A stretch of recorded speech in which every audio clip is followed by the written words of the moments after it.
former Mayor Brian Briggs. Brian was Mayor of the Borough in 2009 and 10 and served as a councillor for Skelton from 2003 to 2015. As well as serving on Redcar and Cleveland Borough Council, Brian was a parish councillor at Skelton and Broughton Parish Council for 20 years. He also served as chair of the Cleveland Fire Authority. Brian's funeral will take place tomorrow at All Saints Church, Skelton, at 1:30 p.m. Can we pass on our condolences to his family and stand for a minute's silence as a mark of request?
Thank you, everyone. Please be seated.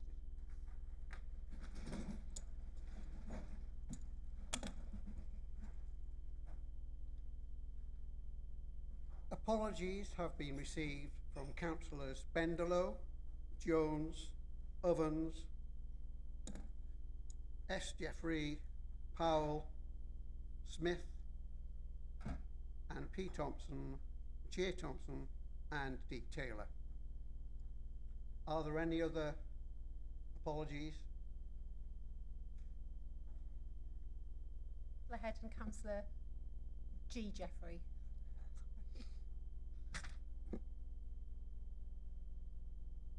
Any others?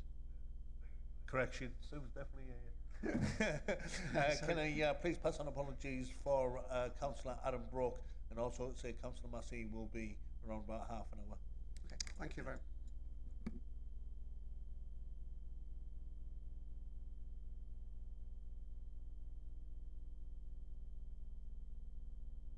Thank you, everyone. If there are any declarations of interest, could members complete the green form that is being circulated around the meeting? The minutes of the last meeting need to be approved. Can I have a proposer and a seconder for the minutes of the meeting held on the 20th of November 2025? Thank you. Are the minutes agreed? Thank you, everyone.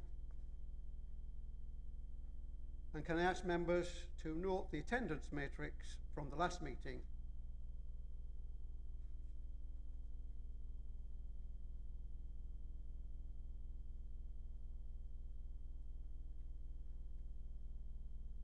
Okay, then we'll move on to item 5, to receive any announcements from the Mayor, the Leaders of Council and Cabinet members.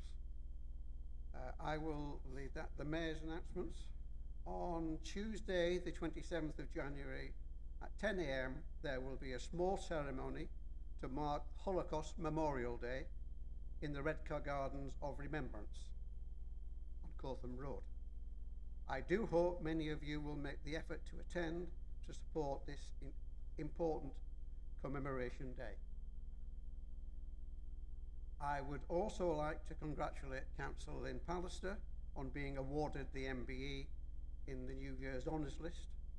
Congratulations, Lynn.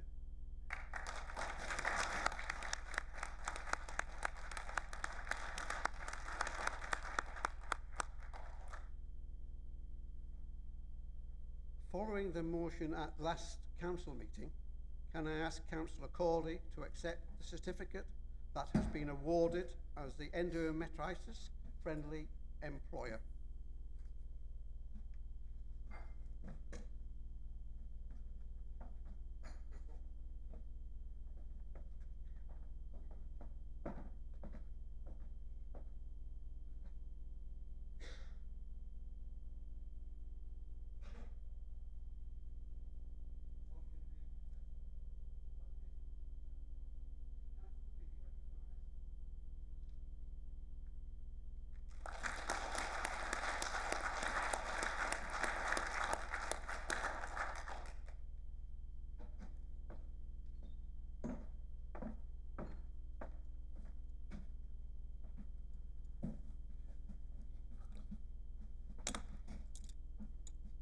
Are there any announcements from the leader? Thank you, Mr. Mayor. First of all, you stole my thunder with Lynn, so but well done, Lynn. Can I also welcome Councillor Sue Jeffrey back to the chambers in a rightful place. Sue was an excellent public servant for South Bank for many years, and I'm sure we will all join me in welcoming her back to your rightful place. So welcome back. I'd also like to pay a tribute to the late Brian Briggs. I first met Brian in 2015. He wasn't dressed as Brian, he was dressed as Santa, and my daughter was 4, and she got a selection box and she was over the moon. The guy was absolutely lovely. Once he took the beard off, he did spend an hour telling me how the council should be run, but he was absolutely a fantastic man. He took on the role of Father Christmas, around over 30 venues per year, over 20 years, donating any payments to Zoe's Place, the hospice in Normanby. Brian will be sorely missed, and my heart goes out to his family and everyone who knew him. I know some of the councillors that served for many years with him on the local authority. Christmas feels well and truly in the past, but I would like to thank all those who organised and supported events across our borough. From large-scale events to community-led get-togethers, they made sure everyone had the chance to get in the festive spirit.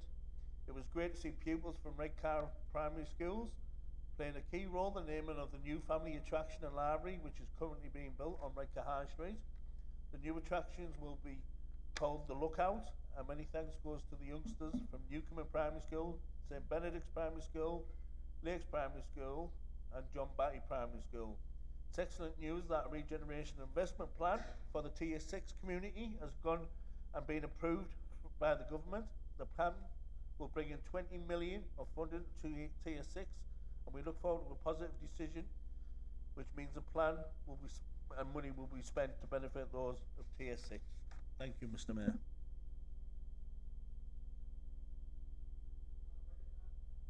Members? Councillor Suthers?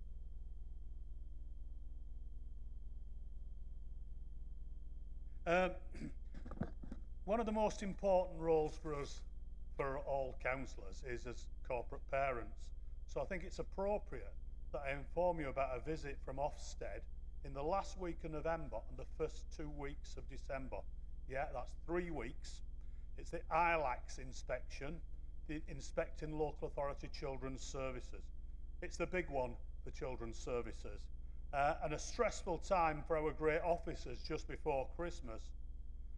In the 2 years I've held the position of lead member, I've seen nothing but fantastic work from our officers, gobsmacking initiatives in challenging circumstances.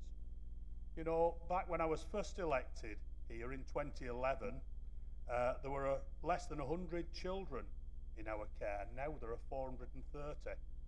Our borough has the 5th highest number of children in care per head of population in England. So facing such adversity, given their great work, if it were up to me, I'd grade the officers as magnificent. But unfortunately, that's not one of the categories available to Ofsted, so we'll have to wait and see how they grade the service. The report will be published at the end of January. It's bound to raise interest in the press and our communities, and I wanted to give you an heads up in case you face any sort of interrogation about it. Remember, you know, you and me, we're all corporate parents for those children. So we will of course be issuing a press release and a briefing to help you field any questions as soon as the report is published, and Danielle, John and I will be available for any of your questions after it's published, and that's probably going to be in a couple of weeks on the 28th of January. I just wanted to give you an heads up. Thank you.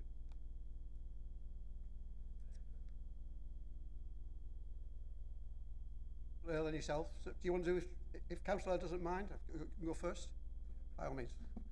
So it was very remiss of me. Some of you may have seen an email from Councillor Brooke, and I just wanted to pay tribute to Adam's work, his professionalism, and his passion for the role. I'm sure members from all parties and independents will share that. you know, no matter your political persuasion, it never got in front of anything he did. It was always for the betterment of our borough. Adam, he's a great loss to my cabinet, and he's doing it for personal and focusing on his health, and that's as far as I'll go. But I just wanted to hope that you would all send him a nice message and just appreciative of his efforts, because I know he's gone way beyond for many of you in these chambers. So thank you very much.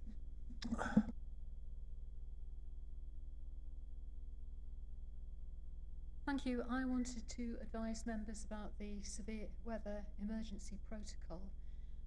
This protocol protects those experiencing homelessness from the impact of severe weather, which can pose a significant risk to their health and welfare, by providing emergency short-term accommodation and support. So the SWEP protocol was put in place on the 30th of December 2025 in anticipation of the bitterly cold weather that was to follow. The protocol was active until the 12th of January 2026, and during that time it was active. 12 adults were provided with emergency accommodation. All those people are currently receiving support and guidance from our Housing Advice and Information team to help them secure a sustainable long-term housing solution. Thank you, everyone. If there are no more announcements, could I ask if there are any announcements from the Managing Director? Oh, sorry, my apologies.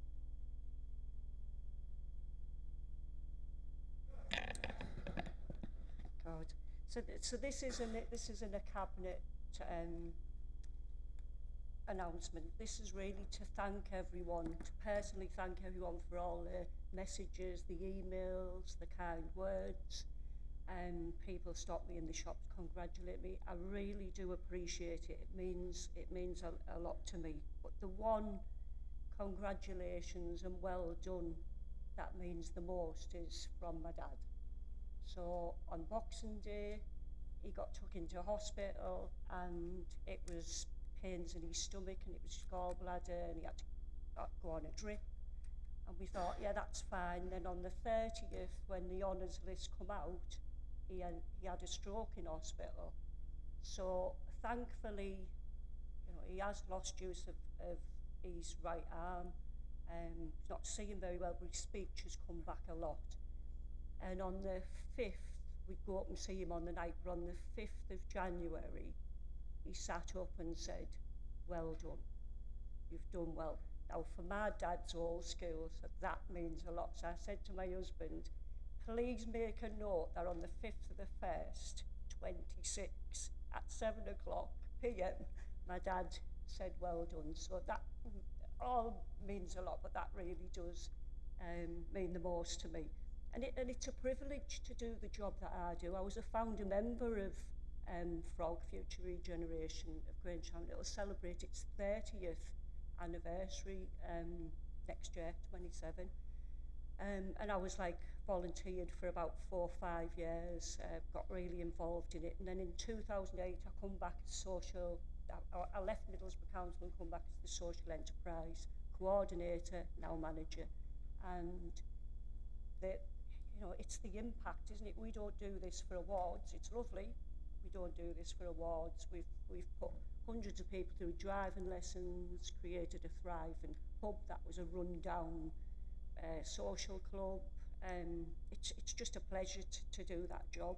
So when I did get the letter, you could see it looked important, but I thought it was off Keir Starmer telling me to, yeah, great, you've been a long-standing member, but get yourself out more, you know, and get your door knocking done and all that. So thanks everyone.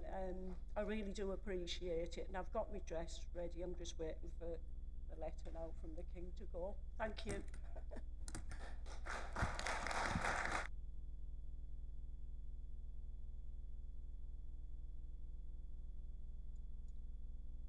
Are there any announcements from the Managing Director? Announcements, Mr. Mayor. Thank you. There are no questions received from members of the public. We'll go on to consider and agree any reports from Cabinet and committee members. As a reminder, the mover of a report can speak for 10 minutes, the seconder may speak for 5 minutes, and then the mover may speak for 5 minutes in a winding up debate. We have a cabinet report, minor changes to the constitution. Can I ask for a proposer and seconder for the report? Thank you. Seconder, I presume you wish to speak? Yes. Thank you. Okay.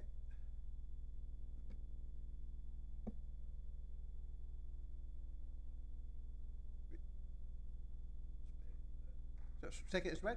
Yeah. Questions? If everyone's...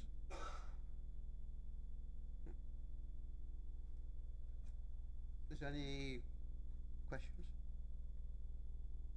Does anyone wish to speak? If not, then can it be agreed at the meeting? The show of hands, would that be fine? Okay, it's carried. Thank you. Against, sorry.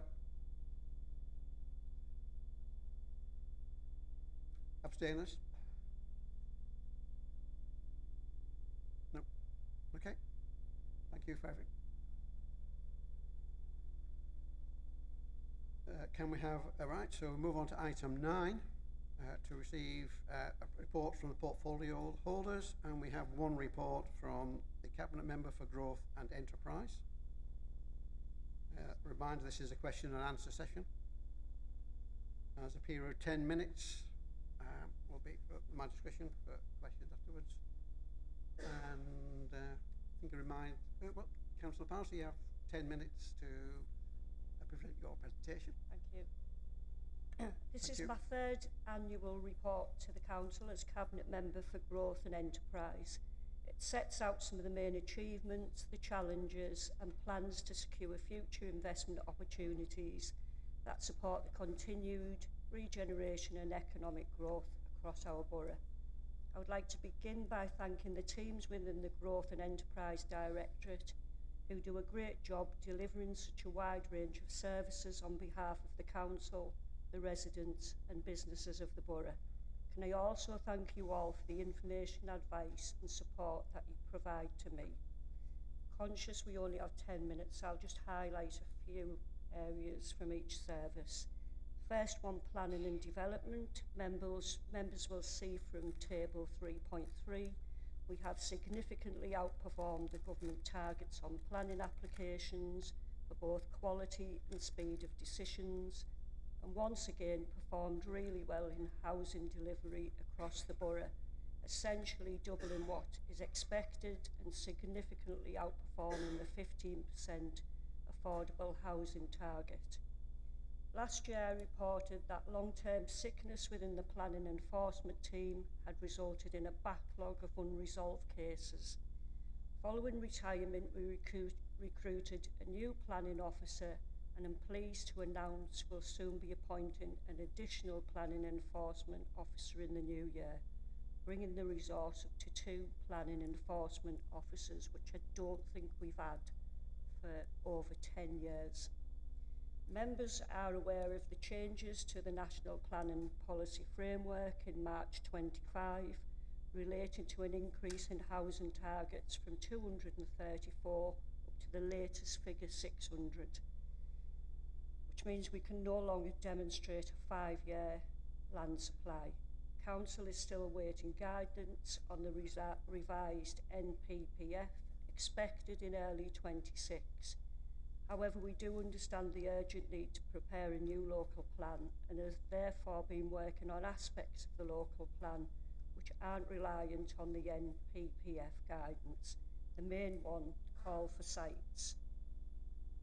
In terms of risk, this may mean that sites may come forward for development that might not otherwise be considered appropriate in terms of scale, location and time, and potentially undermining the delivery of the Council's preferred development strategy, and where such applications are then refused by the Council and the decision is seen as unreasonable by an applicant, the Council could be exposed to the costs regime at appeal. Place development team. Pleased to report some of our key regeneration programmes are progressing well or have been completed, such as the United Reformed Church for use as a community cultural art space, Temperance Square, a new community skills training and employment hub, and Ben Scott's Field in Loftus will include a pavilion and 3G sports pitch to be completed by autumn 26.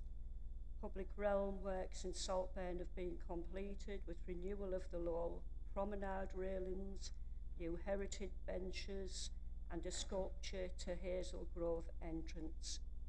This year we will see the completion of Redcar Central Town Station, Redcar High Street West and refurbishment of Tuned In. Eston Swimming Pool is soon to be opened and completion date for phase 1 of Eston Precinct autumn 26. In Gisborough we expect to see the improvements to the Forest Walkway Visitor Centre finished by spring. Whilst we must congratulate the Place Development team for delivering significant investment and economic growth, we now need to look forward to the future. The team are currently producing master plans and outline business cases to ensure we are ready to take advantage of new government and private sector investment funding. With the Place Development team working across the Growth and Enterprise Directorate, we will aspire to deliver master plans that create new, vibrant, diverse places to live, work and visit. The Business Engagement team over the past 12 months have met with 19 businesses wanting to invest in the borough, hosted 6 business events and 17 enterprise events across the borough and managed 310 interactions relating to advising and directing businesses to funding opportunities such as the UK Shared Prosperity Fund. The Business Engagement team have also have a physical presence in Redcar Hub and provide dedicated support for businesses, landlord investors and residents, informing them of opportunities and providing updates on the town centre regeneration plans. The service also manages grant funding which to date has supported 23 town centre properties, bringing 700,000 of additional private investment.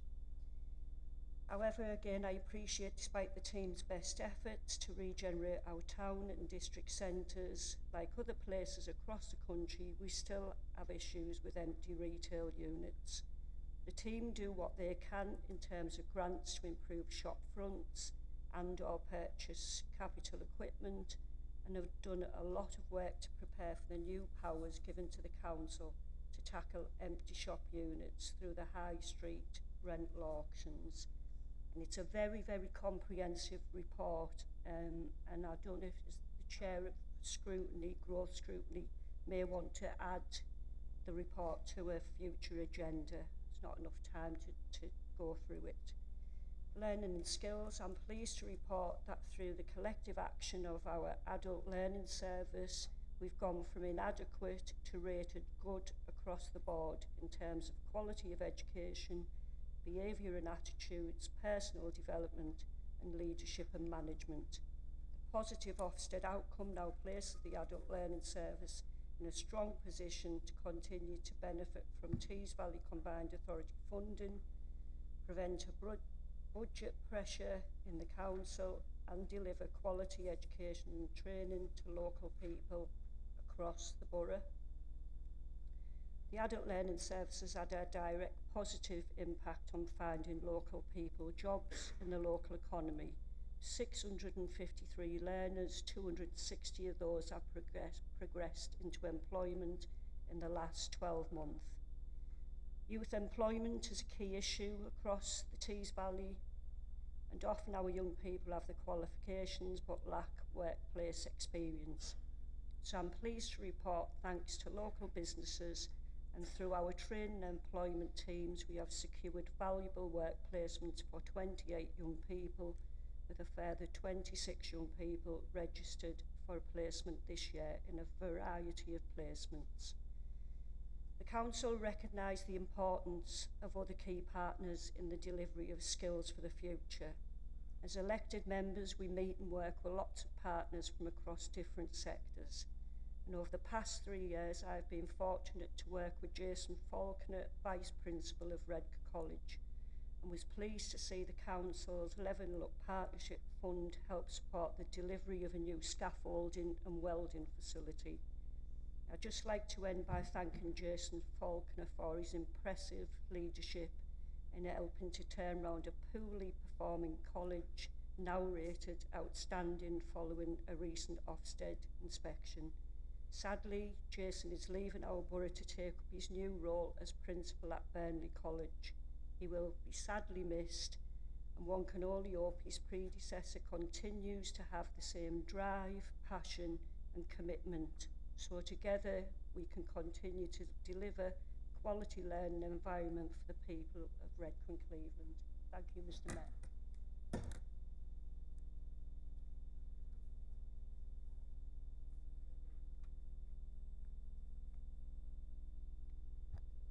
Councillor Kerr. Thank you, Mr. Mayor. Thank you, Councillor Pallister, for your detailed report, as always. I have 27 comments, but I'll stick to 3. The first one, you mentioned about planning enforcement. Yeah. Now, you know we have a Gisborough Conservation Area Management Plan, beautifully written and presented, and the Council approved it last year. Without enforcement in the conservation area, some people will continue to act with impunity. So could I make a plea, please, for enforcement in our conservation area? I know there's more than Gisborough, there's Loftus and Saltburn as well. Thank you. My second point was about the list of the capital growth grants, the capital funding grants. There's a long list, huge amounts of money that we have received and are continuing to apply for. At our October meeting, we heard from Councillor Massey about the capital programme and the underspend of £9 million in our town centres, and that had risen quite quickly from £6 million the previous time. All of this grant funding is fabulous if we have the capability to deliver the projects. Is it possible that we could maybe convert more of that capital funding into revenue funding? I know some of the funding is revenue. The Gisborough Levelling Up funding was received 3 years ago, possibly. The public realm works are yet to start. It's not a criticism. The place development team and everybody within the directors does phenomenal work. Okay, and my last point is about business engagement. You outline, I think it's page 33, you outline a list of risk factors, external factors, which are bearing down on our local business, such as energy costs. Could we please add to that risk the hike in business rates? Now, it looks like there's going to be another U-turn on the pubs, which is welcome, but there is still the rest of the hospitality sector and retail sector. And we, as a local authority, and we are doing a lot, we should be doing absolutely everything that is within our gift to ease the pressure on our high streets and on our local businesses. Thank you very much. Councillor Pallister.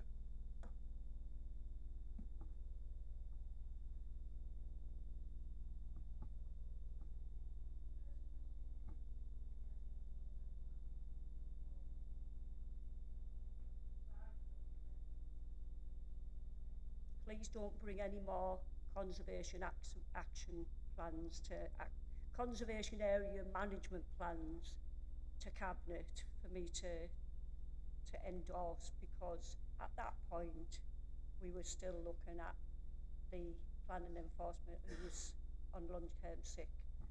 So I appreciate that we need to, if we're going to have these plans, we need to be serious about making sure we enforce them, which is why I've now announced we're going to have 2 enforcement officers, which we've never had for over 10 years. So hopefully that will help resolve and and address the issues that you've raised.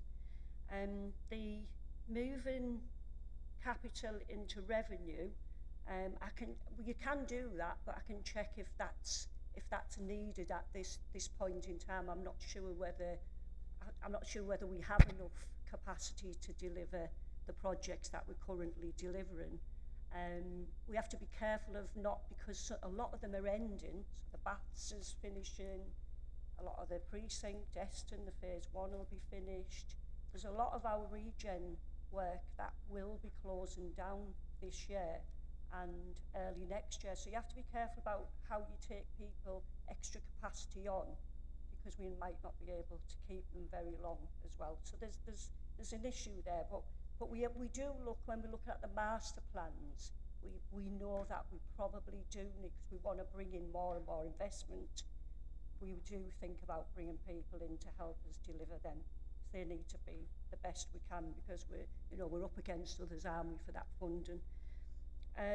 Hiking business rates, well, I'm glad that there has been a U-turn in pubs, but I fully understand. I mean, I manage community hub and it has got bar and everything, so I understand the energy costs and the amount of funding you need to bring in to keep them open. So I'm not sure in terms of business rates that we could say, right, we'll reduce our business rates in Redcar and Cleveland, but that will, I'm looking at, I can't see his Phil there. Obviously, there's going to be an impact, isn't it, if we try to do that? But we have to lobby, and I know as Labour members we are lobbying, because we talk in the report about the decline of high streets as well, and that's one of the reasons, isn't it? If we up business rates and we don't support businesses locally, then there's a possibility we'll have even more empty shop units to deal with. Was there another? I quickly wrote them down. Was there any more questions? No. Thank you, Mr. Mayor. The Grey. Great. Grey. Thanks, Mr. Mayor. Thanks for your report, Lynn. Couple of points. Absolutely fantastic that we've got a couple of buildings and planning enforcement officers. As a member on planning, we absolutely totally need it. And I used to work with Clive, the last guy, and it's been a big gap since Clive left. So brilliant on that. Just one other point. Well, it's a question as well. 4.7 Arlington Chapel in Loftus. Arlington Chapel, the project has seen a demolition of the derelict chapel building and the site tidied up and awaiting development. Few points and a question on that. It's part demolished as far as I'm concerned, and I think any other councillor in Loftus would agree. The site it's not been tidied up at all. It's had some new fencing put up, but basically it looks a complete state. And then the last thing is, my question is, why isn't it been actively marketed? Because it's all right you saying it's tidied up and awaiting development, but there's going to be no development until it's actively marketed. And as a council, that we don't have a lot of money, but we do have quite a lot of assets and land. It should be a main priority of getting that site advertised and marketed, and instead of leaving it. And I'd also like to say, I wouldn't mind you coming out for a site visit if you had 5 minutes. Thank you. Councillor Pallister. Yeah, I mean, great news, isn't it? We finally got more enforcement officers, because it is something that in their portfolio I do get a lot of complaints about, and obviously officers do as well. Arlington Chapel, I did have something, but I can't find it at the moment, but it does say there's work going on, painting going to be taking place, some more rendering. You have to bear with me, I can't remember, but it is getting marketed. What did they say, by the end of January? So it's going to go to market. So that's Arlington Chapel. That's as much as I can remember on that one. Yeah, right. I'll chase that up more though. But yeah, I did get a little bit of information on that. And yeah, of course, I'll come out and do a site visit. I still need to go to the Baths yet. Thank you. Councillor Julie Hart. thank you, Lynn, and congratulations again. I was really, really pleased. You did deserve that award. My first question is on 5.19, and I'm pleased to see that letters have gone out now to empty properties around the borough, and we can start pushing on them. What I would like to see, if it is possible, is for some data behind that to see what we've got vacant and for how long these properties have been vacant. Okay. My second question is regarding the extra housing, and it might be a little bit tongue-in-cheek, but there's a serious note to this, and it seems like our ward, Hutton, is the honeypot of new builds at the moment, and I would just like to see these new builds spread around the borough. My third point, I will take you back to our pool, which we all have a joke with every month in these chambers. Last month, you agreed with me that Gisborne should be next on the list for a new pool, and I'd love to see some forward thinking and some funding trying to be got now to bring us up to scratch with other towns and the facilities for our people. Thanks, Lynn. Councillor Pallister. I've got some, right, your first question was on empty shop units and what we're doing about it. So it is a very comprehensive report that we've got, but I can give you a snapshot of how it's being done. So I'll give you an example with Redcar, because it would take too long, but this has happened right across the borough.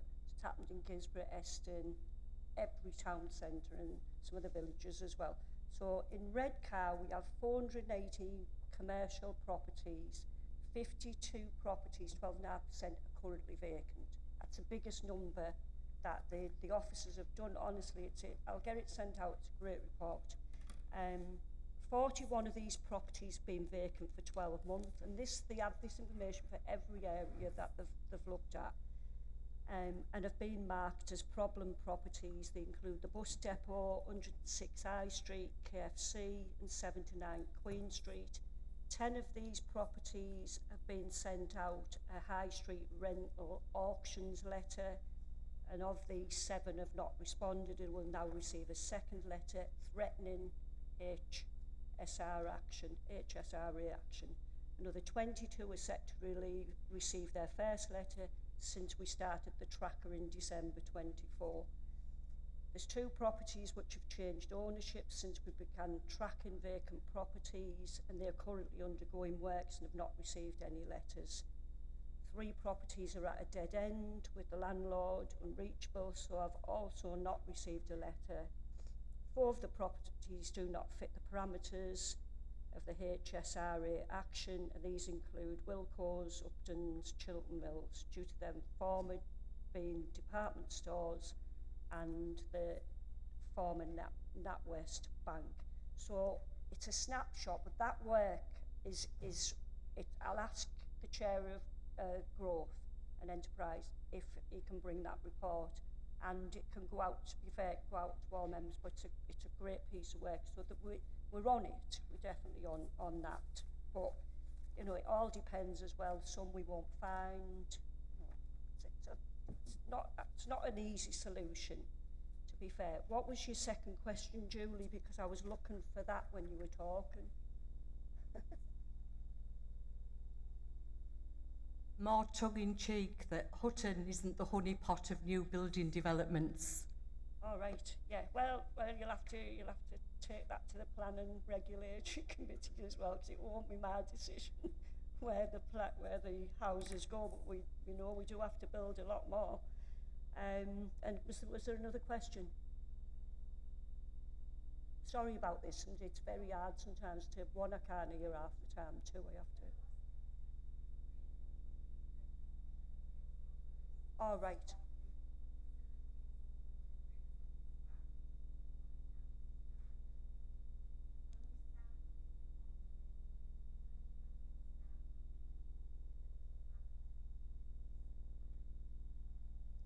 Yeah, I mean, we're looking now, aren't we, at phase 2 of what else you can see we're delivering and have completed.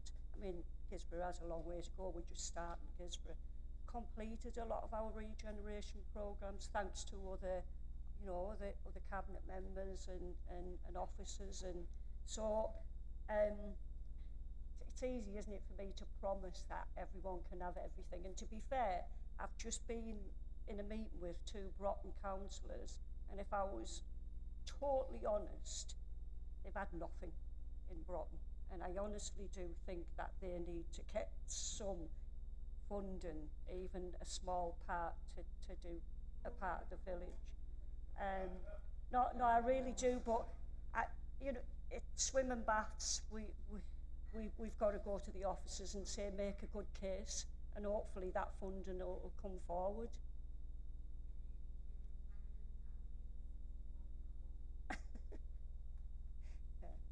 I know we've had that question before. Thanks. Councillor Nightingale. Thank you very much for the report, and I do apologise for not congratulating you yesterday at the TVCA meeting. It was such a riveting meeting, my mind was on other things. But first of all, I'd like to pick up a point that was made by Councillor Kerr, and I do concur with her. Wouldn't it be sensible if we actually abolished business rates and introduced a local corporation tax? 80% of businesses around that sort of figure usually does not pay business rates in this borough, and they must be profitable. The second point I want to make is that, again from Councillor Kerr's point about using capital funding for the grants that we receive, the staff involved in these activities are actually part of the investment, a part of the project. So it seems to me to be obvious that they should be included in the expenditure on the projects that they're involved in. Thirdly, I'd like to refer to, and notice those 2 were questions, I'd like to refer to part 4.4 of the report on the lookout. I've no problem whatsoever with the development there, but I would like an assurance that what is described in that blob on the lookout as new library provision is actually going to be much more of a multifunctional base and an asset to the council. In 2019, in part of the process of the partnership that we had was to introduce a way of ensuring that library services were supported and preserved. I mean, we'll notice that in Kent, the Reform Council is actually getting rid of them. But we were determined to ensure that library services were maintained, and I have been in discussion with Councillor Richardson about this. So this new provision really needs to be part of that process that was started, so that the libraries are also community hubs. And a very good example of this is the community hub and library in Ormsby, which was specially designed for this particular process. And I was trying to get it extended across the borough, but of course COVID intervened, and of course we had a new administration that didn't seem to have that sort of commitment. But I'd like your assurance, Councillor Pallister, that you will push Councillor Richardson and the other members of the Cabinet to actually continue that process of ensuring that library services are preserved, because they are part of a building that is actually providing more than just that service. In fact, all council buildings should be multifunctional, so that they are doing the job, that are being in contact with the community. Thank you, Mr. Mayor. Councillor Pallister.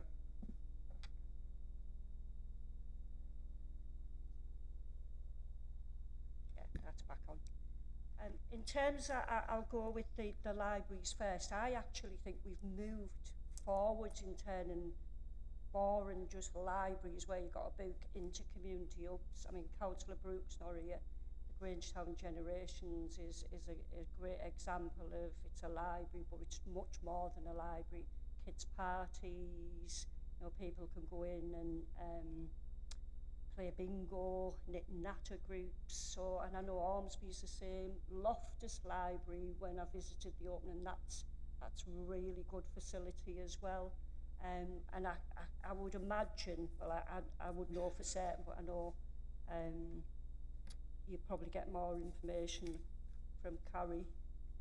But I would imagine this is going to be a state-of-the-art library with lots of community activity within it.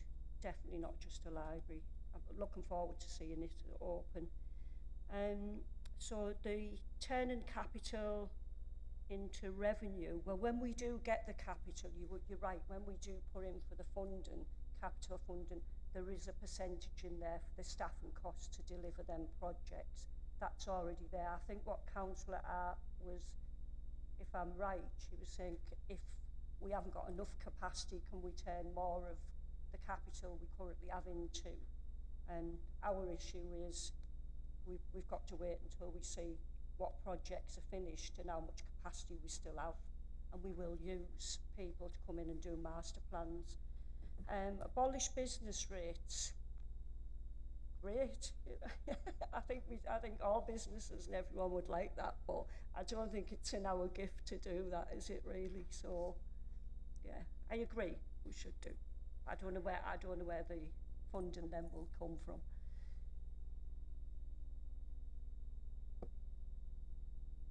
Thank you. We've still got another 9 people wishing to ask questions, and I'm aware of time, so I will not be taking any more questions after Councillor Kay. Councillor King. Thank you, Mr. Mayor, and thank you, Councillor Pallister. Again, congratulations. I'm also going to ask you for a site visit, if possible, and I'm not sure if it borders on with what was Adam Brooks' portfolio. I'd like everyone on hand on heart to say, can anyone ever remember when Mass by the Sea was ever mentioned in any report about growth? And I know we don't have a lot of space, but we have a thriving community of bed and breakfast and guest houses. It's a beautiful place to visit. Now, I've noticed that the public realm has replaced the railings in Saltburn, and the railings get replaced in Redcar because they're classed as touristy spots. Mass by the Sea has got a huge array of railings, which must be 150-year-old, which are so decayed now that they're literally falling onto the beach. They've become a target for antisocial behaviour, and they've been. It's a beautiful, unspoilt spot. We don't have candy floss and arcades like Redcar and Saltburn do. We have what people come for: dog walking, holidays, and it's like the broken window theory. Basically, these orange barriers that are there have been there for a while, and then they get gets slightly repaired. Now, I have been promised that the whole stretch will eventually be repaired, but I'm not getting any kind of time scale. This could be 2 years, this could be 3 years, and if it was Saltburn and if it was Redcar, it would probably be done in a matter of months. So I'm asking you to come for a site visit, have a beautiful day out at our unspoilt beach, and see if we can get some external funding or something to progress this, because it's one of the most beautiful parts of our borough, and I would like to hopefully get something pushed a little bit quicker. Thank you.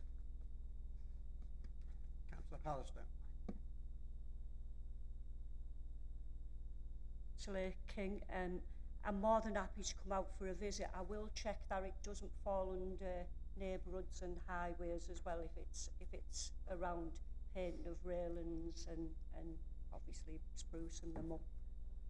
It's a full replacement. Would that be growth? But I'll come out, and if it isn't, we'll work with the cabinet member whose responsibility it is. But if it's mine, I'll definitely come out for a visit and chase it up as well.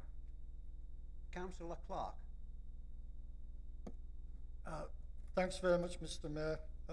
Thanks, Councillor Lynn Pallister, MBE. Great report. I'm not going to apologise for repeating what's already been said by at least 2 further members about the employment of enforcement officers for the planning department. I've had a number of complaints this year, last year, about the conservation area in Gisborough, and there's been a sort of a lack of response from the local authority about enforcement, and it's not good enough. And in the last 6 months, I don't like naming people because I don't know if he's still employed by the authority, but on a temporary contract was Mr. Rick Crombie, who did an awful lot of work, and he was getting a whole source of piles of complaints and anything else that I had to report about abuse of the conservation area rules and regulations by a certain minority. So this, I'm not asking you to answer any questions. I'm just looking forward to the employment of these 2 enforcement officers. The sooner the better, Lynn. But thanks very much. Thank you, Mr. Mayor.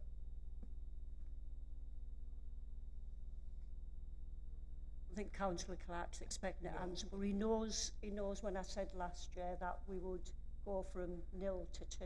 Well, I thought we would only get 1 at one point, but we were aiming for 2, and thankfully we'll have 2 by the beginning of the end of January or the beginning of February. So we can only hope. With the capacity we've got, we should do better. There's no excuses there, really. Councillor Hannaway. Thank you, Mr. Mayor. Thank you very much for your report. I think Councillor King may not be quite aware it took about 10 years to get those railings in Saltburn. I'm very glad to hear those baths are nearly finished, because I'm looking forward to driving my daughter in the right way to a netball rather than in the wrong way. In the report, there isn't a lot of detail about the employment hubs outside of the adult learning service, which I was surprised given your own passion and drive of Grangetown employment hub. There's a few headline figures there at the end, but I wondered if you could just expand on those a bit and tell us a bit more about how they're doing. For example, any visits you've made, the relationship with the industry, the different issues in, the urban issues in Grangetown, the rural issues to do with employment in Loftus, and just basically anything else you can tell us about the employment hubs, please.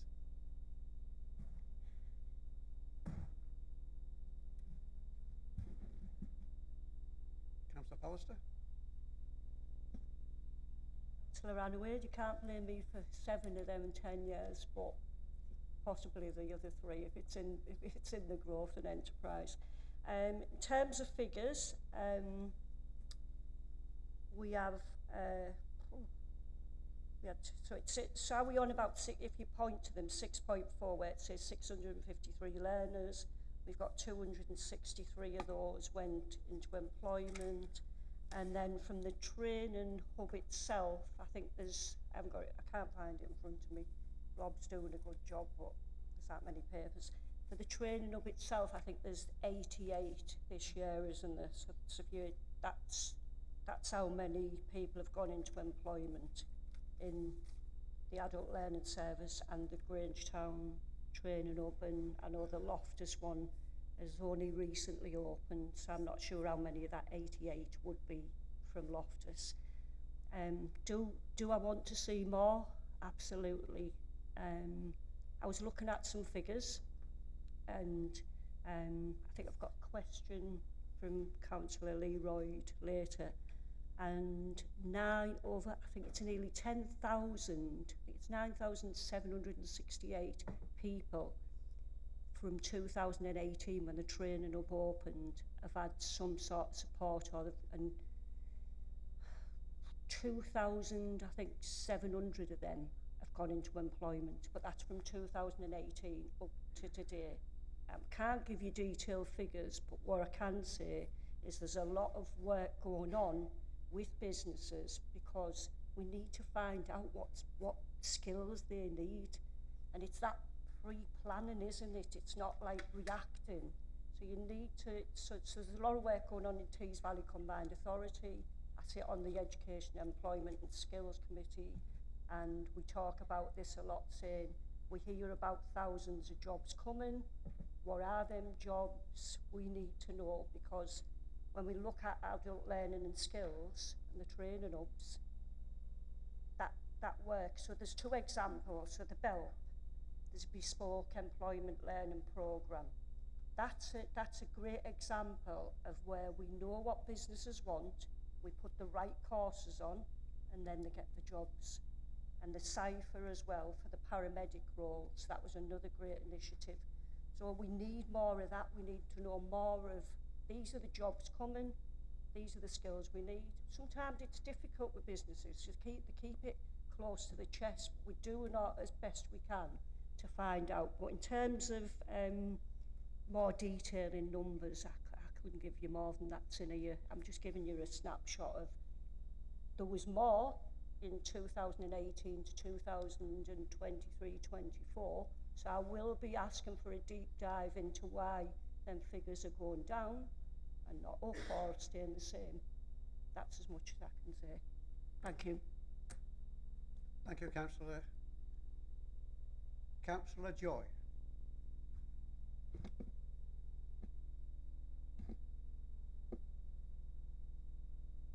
Thank you, Mr. Mayor, and thank you, Councillor Pallister, OBE. Brilliant.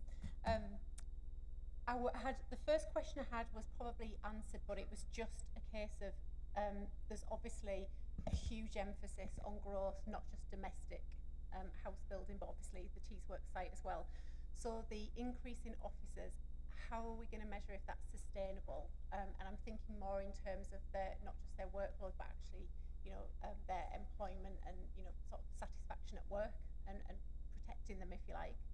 The second and third question, on that theme, thinking of the strategy as a whole, how are we going to be able to publish up-to-date dashboards? Because obviously this is moving at quite a pace. There's a lot of moving parts to it, a lot of really exciting projects, but a lot of potential risk as well, things to go wrong. So are we going to be able to monitor that with a dashboard rather than wait for a sort of a narrative report at the end, which I'm sure will be great, but I think, to keep tabs on it, it'd be really good to have some sort of movable dashboard just so we can keep tabs on how it's going. And then the third thing is it possible to have a measure of, in that dashboard, like a community benefit? Because there's a lot of these developments that are going in that will generate growth, but how are we measuring the benefit to the community? So I'm thinking of the particulars like Section 106 money, but also the addressing the wellness and the benefit, the sort of soft emphasis on what that delivers for the community and in terms of amenities. So will there be an emphasis on that in the subsequent reports so we can keep tabs on what these are delivering, not just for developers, but also people who already live here and work here? That's it. Thank you. Councillor Pallister. A report, because for that last question, I actually raised social value at the meeting yesterday, the Tees Valley Combined Overview and Scrutiny Committee, and I did send an example of the work that we've done, and I will send you it because I think it's an excellent piece of work and it's so easy to understand. So I'll go to that first because I think Rob's trying to, you know what my ears are like, Rob's trying to write stuff down, so I probably need to go back on them other questions. But this is the social value we've got from Wilmot and Dixon for Eston Baths. So it's basically, I'll send it out, that's all it is, one page. And I sent it to Tees Valley Combined Authority Overview and Scrutiny Committee because I've raised what benefits are we getting from the contracts from there and how are they monitor and evaluate the impact of social value. So I do ask for myself, for the council officers to do this. So for the progress for the snapshot, this is the baths. So it goes in like, we've got local employment through supply chain, target 16, 11.4. Employment support initiatives over 24 hours, 450, target 452. Training opportunities, target 50, delivered 76. Work experience 34, 35, we delivered 35.8. Educational engagement 65, 72, and it goes on like that. Reducing crime initiatives 400, we delivered 575. Donations to local community, mental health campaigns, job opportunities for NEETs, target 6, we delivered 6. Apprenticeships 142, we delivered 144. Apprenticeship week, sorry. And then there's other donations. Target 1.5, they donated 4.2. So it's and volunteering as well, 60-43. So that's, I suppose that's what you're asking for. I mean, I know you're asking for more than that. What the bigger picture of the 106, that's an example of where you can drill down into, right, Wilmot Dixon's got this contract, what you're giving us back. And I think that's just an easy way to say, yeah, we can see that. I'll get that sent out. I couldn't get Councillor Joy, I couldn't hear your other two questions, so you'll have to explain them again. I'll try and...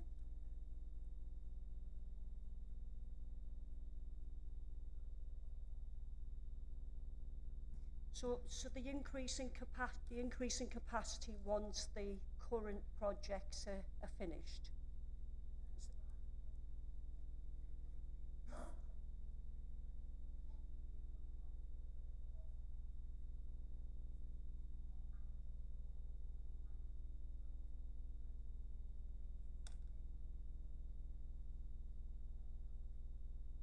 Well, I mean that'll be up to the directors really to look at the workloads of their staff and the managers. And if they think that they need more capacity, then they need to come back to us and say, you know, we need to look at these budgets and provide more staff in that area, as we have done in the planning and enforcement team.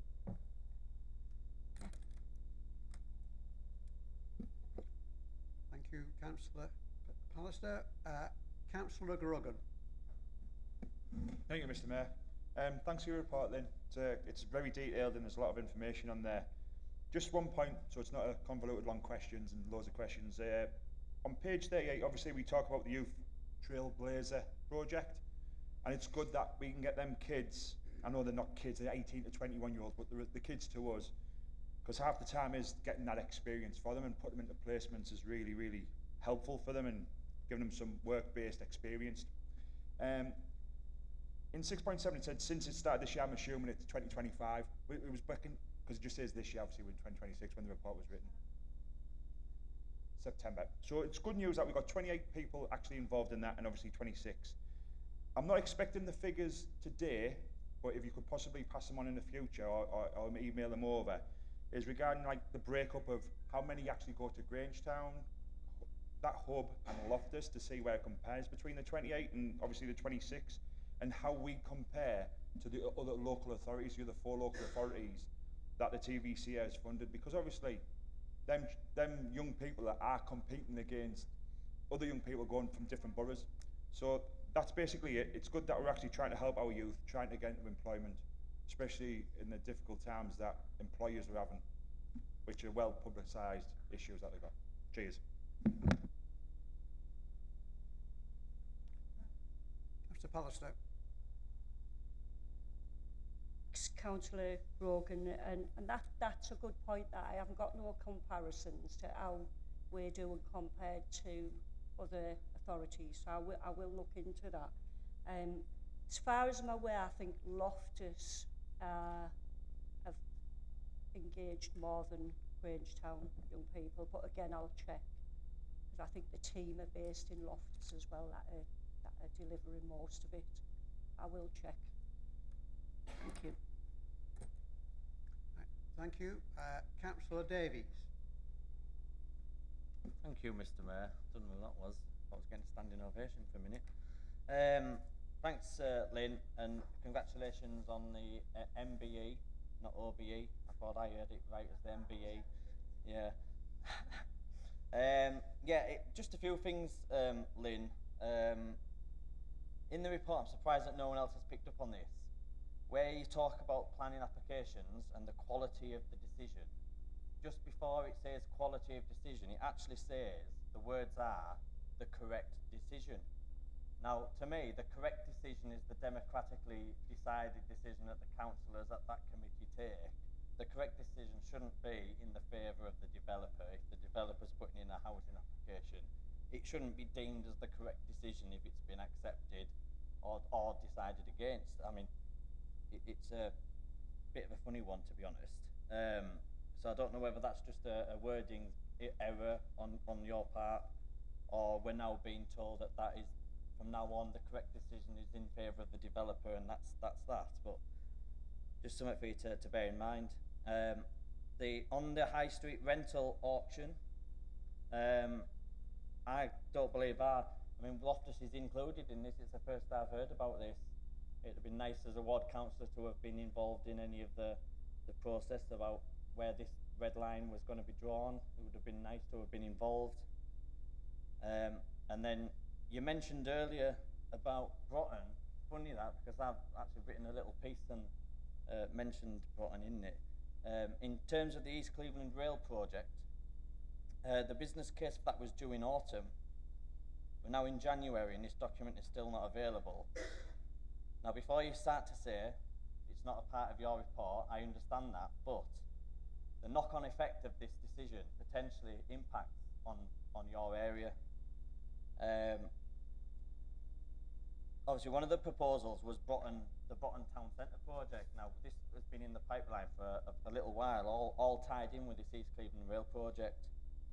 And I knew that would be a welcomed project in Broughton by the ward councillors, by businesses and residents. There was also another project looking at the Loftus Station site, which is another potential project based on the East Cleveland Rail project going ahead, and then Skelton Industrial Estate as well. Is there any update on that, or can you find out if there's any update on that? Because like you say, we are into 2026 now, and we were promised that report for the business case in autumn. Now, I know that autumn sometimes overruns into January, sometimes, but it's starting to just drag on a little bit. We're starting to find out what the costs of these things are, and whether or not this project has got any legs, and whether or not there's any push that us councillors can start to do, or working in conjunction with yourself, working in conjunction with our MPs to get this off the ground. And then finally, as I think I mentioned when Councillor Quartermain was doing his report on transport, there does seem like there is a distinct lack of strategic vision and any future plans included in the report in terms of what comes next after all these projects that we're working on are finished. There doesn't seem to be a lot in there about what the plans are for the next 3 to 5 years, when we should always be looking ahead to try and get things moving, to make sure we're ahead of the trend and that we're getting some of the things in the borough. Apart from Tees Works, we all talk about Tees Works all the time. I'd rather be talking about the things like Councillor Kay mentions in his ward, other councillors mentioned in their wards. We should be looking ahead to all these things and where we can start to draw funding from, so that we're ahead of the curve all the time. Where's the next funding pot coming from? And that, I suppose, is more down to the officers, but as the head of the councillor front on the growth and enterprise, I'd have thought there'd have been more in there for that as well. Thank you, Mr. Mayor. Thank you, Councillor Davies. Councillor Pallister. Yeah, I'm going to try and answer most of them, but I think the leader wants to come in. Do you want to come in first on, on the rail? Is that okay? Rather than say I'll leave it and we'll send is that? If not, we'll get you a more detailed answer, because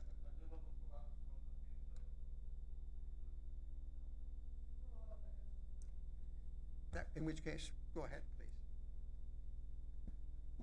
The feasibility study report came back before, I think it was November. The total cost came back as £150 million, which was immediately called unfeasible. So in discussions with Carl and Alan, the transport officer at the TVCA, we've asked them to look at groups and stages of it. I think it's appropriate that I share this with you, as I shared it with you, one colleague earlier. We've asked them to concentrate on maybe the Loftus station to begin with.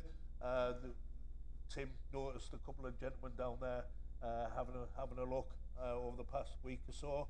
Once I get a full update on them stages, then I'm sure, Carl, you'll be happy to bring that back. But I think it's appropriate that the ward councillors should know. I mean, a lot of that work was already carried out in 2019. Whether or not it needed that amount of money spent on a new feasibility is another discussion. But yeah, 150 million it came back, and rather than it being dismissed, me and Carl have pushed for it to be done in stages, which will take many years, but at least it wasn't just dismissed out of hand, Councillor. Thank you, Councillor Brown. Councillor Pallister. I think we've had this conversation about the correct decision. I think still bear the scars from the barrister and what happened with the Wilton incinerator, to be honest. And I think what we discussed was that you can't predetermine decisions, obviously, at planning, but we need more training on the policies because we're not experts. And if we really want to make sure that we challenge developers and we don't end up in the courts costing the council a lot of money, we need to, and I think we've talked about that as well, and I know Andrew Carter has started to look at the best way of doing that. So it's preparing the regulatory committee, which I'm not on, to be able to dig down into some of the policies so we get it right, because I actually give the wrong policies, didn't I, to be fair, and that didn't go down too well. So that's that one. I really don't know what else to answer on that. High street rental auctions, no ward councillors, it's been an offer. I mean, he's been absolutely Harland, he's been absolutely excellent work he's done, and I will get that report out. So no one's been involved, but when you see it, if you think, oh, hang on, that's missed or this is missed, then, you know, by all means talk to the officer about that. The leaders answered that.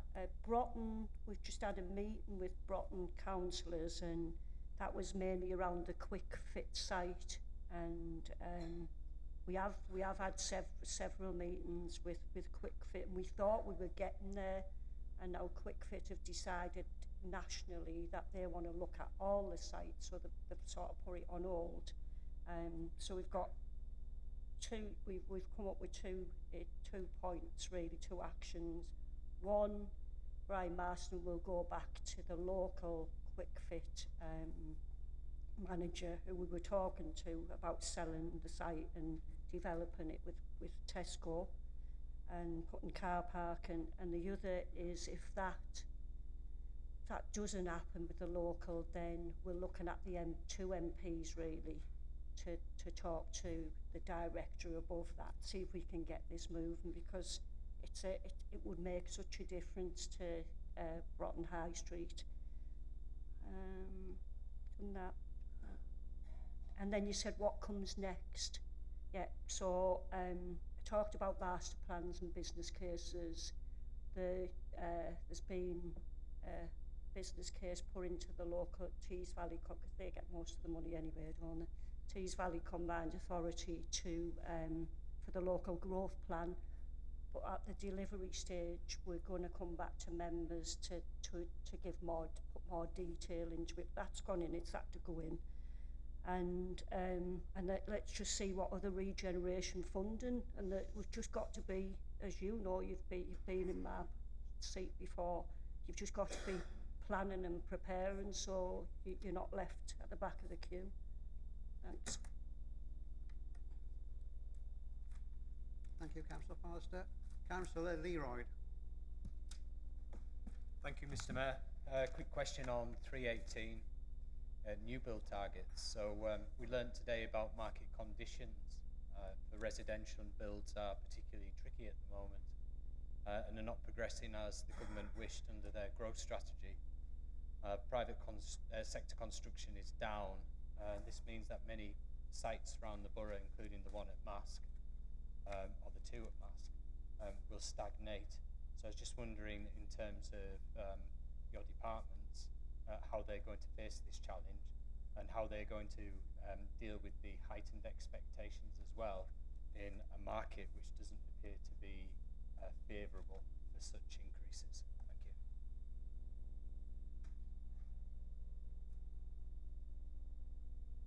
Thank you.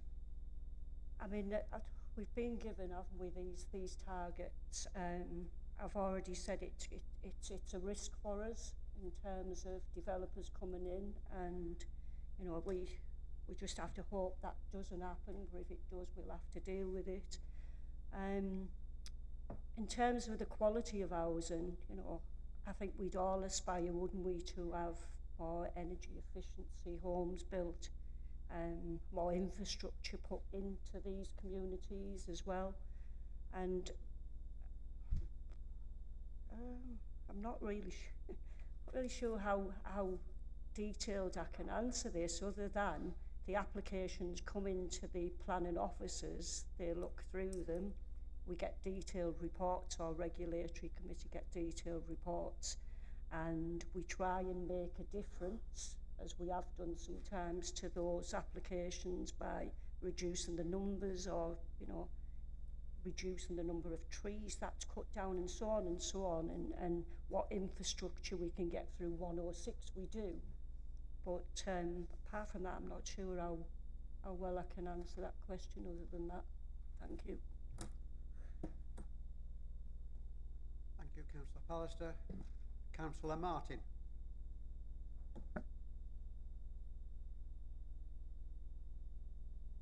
Just around business rates, empty units and incentives. Obviously, I've been doing a lot of research the last couple of months, and the bulk of our empty units all seem to be owned by people or companies in Manchester or London. Also, you seem to get a 3-month leeway on commercial and a 6-month leeway on industrial units, where you don't pay any business rates. So I'm just wondering, are we actively receiving business rates from all these empty units? And if so, could this money be used as incentives to these landlords to reduce their rent? In turn, local people can obviously afford to open these units, making town centres more viable. Councillor Pallister. Councillor Martin, I will find out. I know we do reduce rents, and sometimes when we first, well, they're ours, to be fair, aren't they? I mean, when we have our own properties, as the Redcar station, we will look at what support we can give new businesses. We might give them free business rent and business rates for a certain amount of time. But in terms of 3 to 6 months, I don't know if I've wrote this down, empty units, ask the businesses to reduce rent.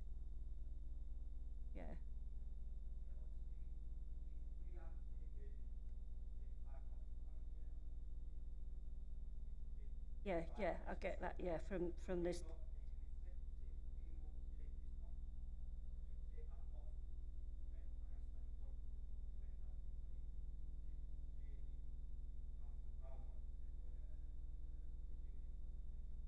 Yes, yeah. Yeah. Mm.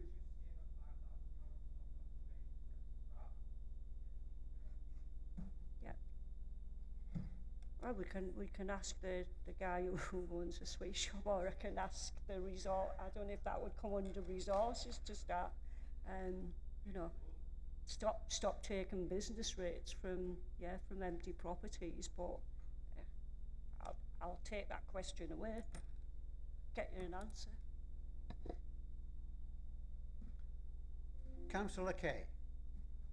Thank you very much, Mr. Mayor, and congratulations, Lynn. I'll join the long procession congratulating you. Well done and well deserved. Yes, like Councillor Davis, I sort of woke up. I was just having a snooze. I'm not saying he was as well, but I was having a snooze. With the one word, Broughton. I don't represent Broughton, but Broughton ward has very similar problems to my ward, which is virtually no investment by this council, or very little. What we might have got is out of proportion to what the towns get. Now, I've been on this authority 47 years, and most of that time, Labour has been in power.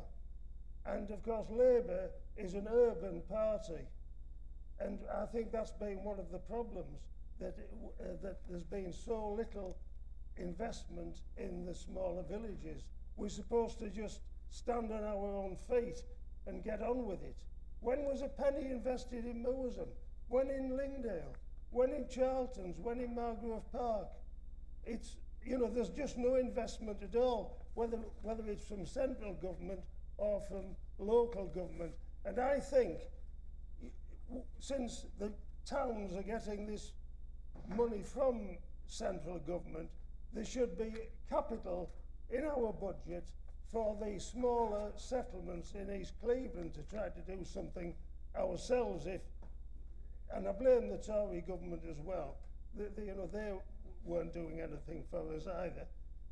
I'll have to join Reform. You're all scared of them. There's only the independents who aren't scared. Right.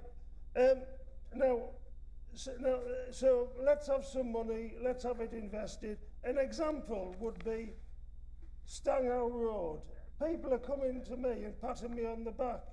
Thanks for getting that road done, Steve. But it starts in Skelton. When it gets to Lingdale, it's beautiful. But when it gets to Lingdale, it's stopped. So it gets to the edge of my ward, and then the rest of the ward, the same road, Stanger Road, is full of potholes.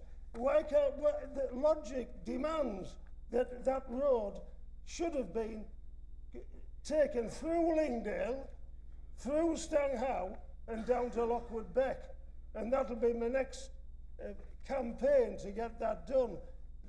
Some of those areas are just as bad as the bit that has been done. Now, moving on to enforcement. You and I, it must be 2 years ago, when you were a lesser mortal, you and I don't know whether you'd come out now, we went round 3 sites in the ward. I was very grateful, actually, and eventually, on 2 of them at least, we've had some success. But, you know, I'd criticise the administration here rather than yourself, because I think you did all you could. Because there was no enforcement. For about 18 months, there was virtually nothing going on with enforcement, even though you and I realised that enforcement was necessary. And it took such a long time to get anything done. And they said, oh, the enforcement officer's ill. Why didn't somebody else substitute? It's a very important thing, enforcement, because if you don't enforce, developers just think they can do what they like. So, you know, we need to do more as far as enforcement is necessary and get on with it. We flannel about too much. We try to, you know, we use persuasion. That's okay for a few weeks.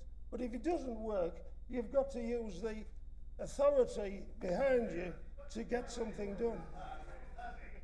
Councillor Kay, can I remind you that questions need to be succinct and to the point? Well, look, Councillor Brown, you're always interrupting. Let somebody else have the say. Right.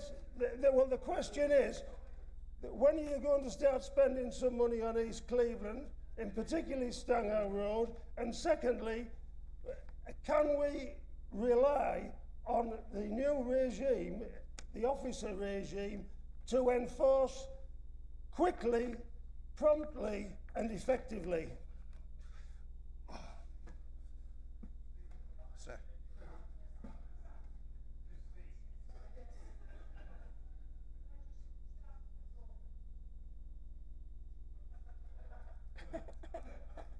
Did you see me? Did you feel me pointing there? So it's Carlo sort Councillor Quartman will sort your roads out. Well, I think he will. So right, spending in East Cleveland. So we're currently in Gisborough. Done work in Skelton. Done work in Saltburn. Done work in Loftus. But still, yeah, you said East Cleveland Didn't say East Cleveland, small villages, you said East Cleveland. So there is money going into East Cleveland. However, I do agree, again, I'll come back to the meeting that we've just had with Broughton councillors. It's about time some of the smaller communities, which is, I know Broughton's not a small community, but there's certain parts of it, what we've said, that with the quick fit site and that could make a big difference. So, and I like the rural grants as well, because it was the only place Loftus got, well, I don't think it wasn't just Loftus, but it was rural grants from Tees Valley Combined Authority, and I think it would be good for the smaller villages if there was more of that as well. You know, the bigger funding, it's probably not going to fit in, is it, like town centres like Redcar? But there has been money, to be fair, going into to East Cleveland. But I do take your point on the Broughton and smaller villages. And then the other question was, I've done the roads, done that, enforcement. So you got 2 out of 3. Are you still waiting for the third one to be sorted out? You were happy with 2 when I come to visit, wasn't it? The enforcement issues that you raised. Yeah, yeah. We've got two now, so there's no excuse. Oh, we haven't got 2, but we will have 2 shortly. Thank you, Mr. Mayor. Thank you, Councillor Pallister, for your report and your answers. Can we move now on to item 10, to consider reports from the leader of the council on decisions taken under urgent provision and a review of proportionality and distribution of seats. So, first one, decision under urgent provision. Any questions? Can we take that as read? Any questions? And then, in which case, could we have a proposer and seconder for? Yeah. Thank you. And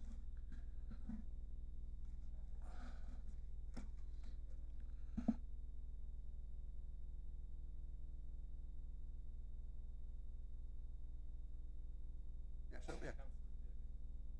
Yeah. Councillor Davies is first, yeah. Yeah. Okay, Councillor Davies. Thank you, Mr. Mayor. Yeah, well, I'll make no bones about it. This is now another urgency provisions notice being brought to this council this year alone. This is probably now the 5th one since January last year. You can't tell me that a 7-year contract that's come to an end and needed to be re-signed had to be so urgent because nobody knew that this was coming up. I find it very hard to believe, and I think most people in this chamber will find it hard to believe, that a contract that's running for 7 years has come to such an abrupt end that nobody realised that this needed sorting out beforehand. I just beg to ask the question why we're not going through the correct procedures and getting the correct debate on these things before we get to this point. Come back on that or wait till the end. The monitoring officer shared some, sorry, I'm not standing for you, shared rationale regarding the number of urgency questions. I know he reviewed them all. Was that circulated to all members? It was, yeah, okay. In terms of the contractual delay, I shall find that out exactly what there was reason. I get it sent to you, councillor, and all the councillors in the chambers. Thank you. Councillor Kerr. Thank you, Mr. Mayor. This has exercised me greatly, this decision. I had a point similar to Councillor Davis, and the analysis showed that 2 decisions out of 9 were perhaps not necessarily urgent decisions. With better planning, they might have been made under the usual process, okay? £42 million contract and calling is disapplied. Now, do you think that is all right? Because you may as well say transparency, disapplied. You may as well say scrutiny, disapplied. Now, I asked about this decision at the Children's Scrutiny Committee in December, and the cabinet member with responsibility knew nothing about it. Now, that was on the 2nd of December, and this decision, according to the report, was made on the 18th of November. So how can we have a situation where the Cabinet member is not aware of a £42 million contract that has been made under delegated decision? Has that been asked by the councillor, which I would request the monitoring officer reply to? Wait, Mr. Mayor.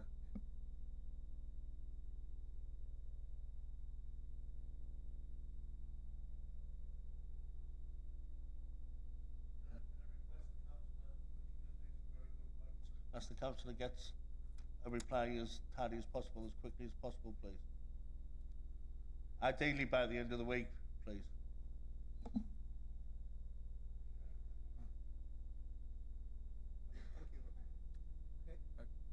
Councillor Leroy, it's not a question and answer session, Mr. Mayor.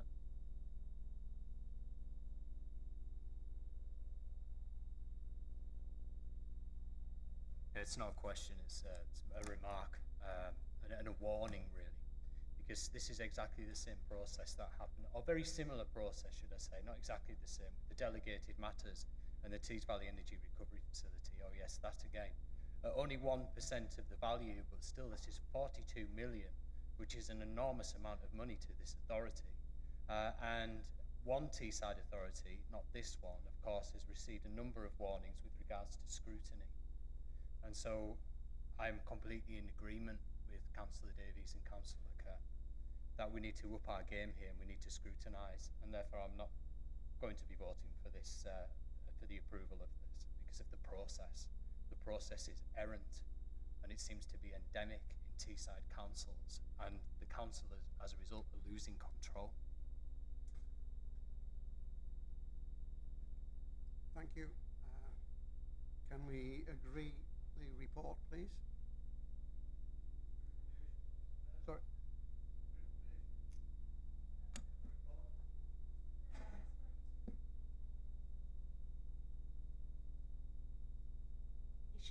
So we do not get the opportunity to have a say.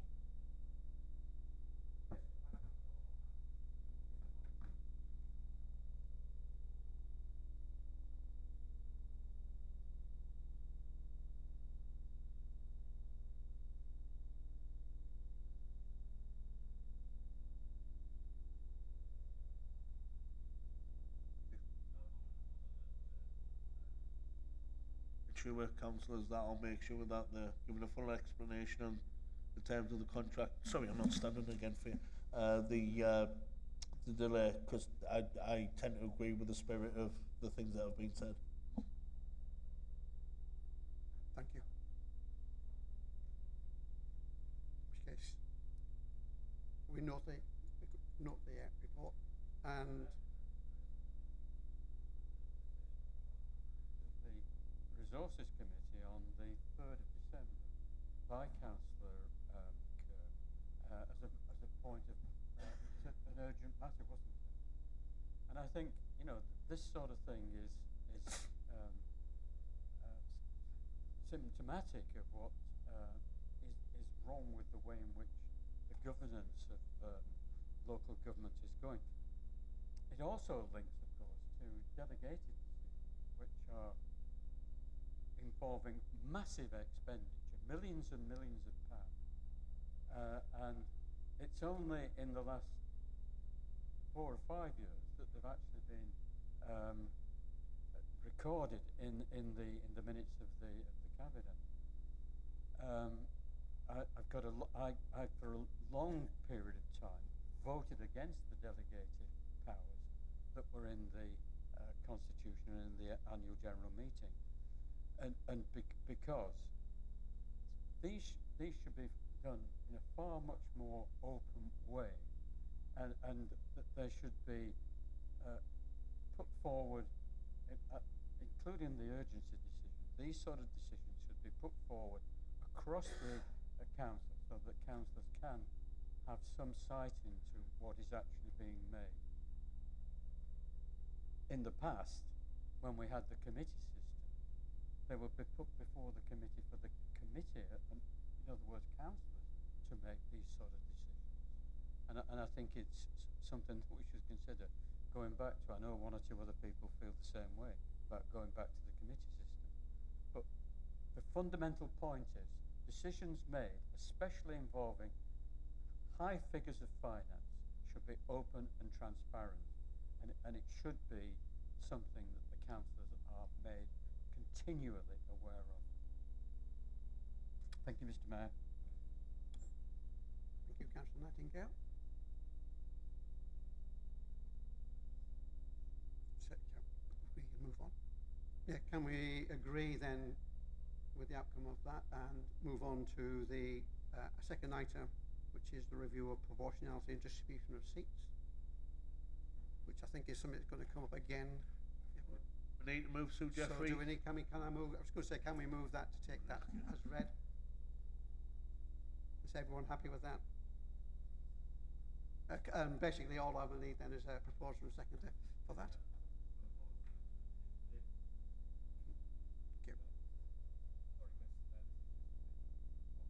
Report at the minute, and not the actual appointment. So this report is just to agree the redistribution of the proportionality after the by-election in South Bank and the resignation in Zetland Ward. And I'm sure it'll come again at our next meeting. Okay, thank you.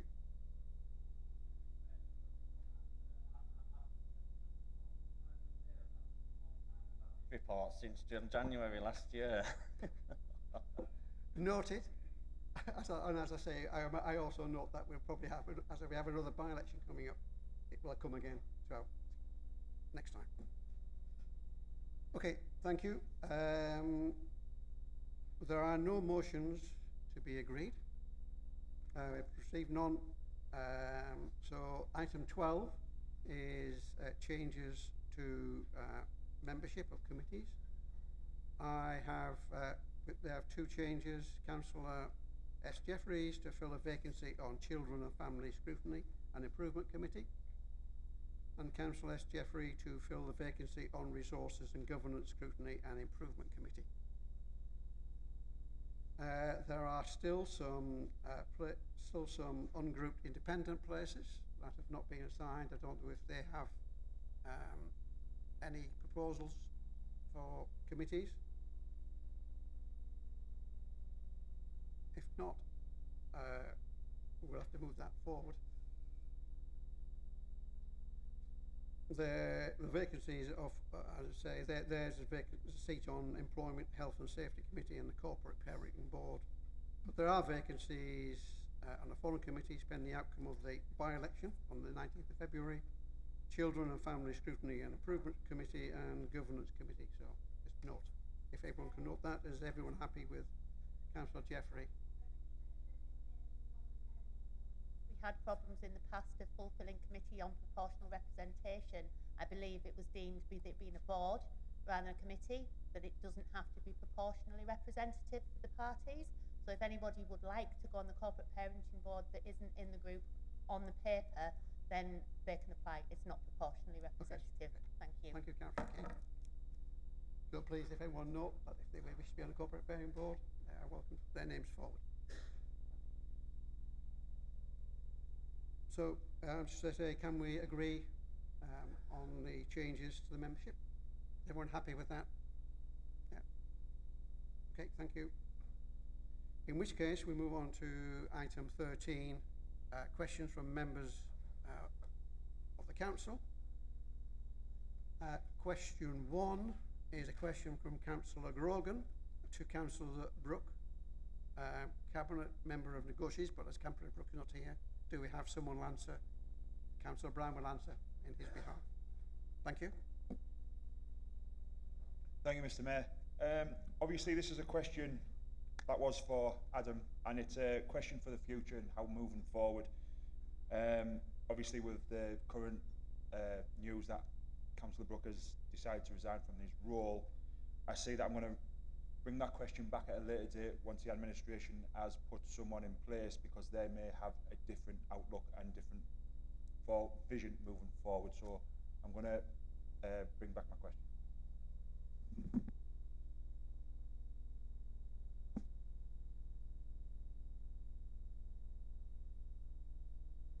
Right. Question 2 is from Councillor Davies to Councillor Brooke. The question is as read, Chair, but I believe the leader is going to answer it. Yeah, I met with Adrian Harris 2 weeks ago. I can feel Councillor Earl glaring at me, but she was off with a bad wrist. We agreed that one HEC from each region are going to revert back to the CDO roles, one in each region. However, that will take time to implement because they've had obviously got job descriptions and things like that. But I took the bull by the horns, knowing how long you'd been waiting for that. Thank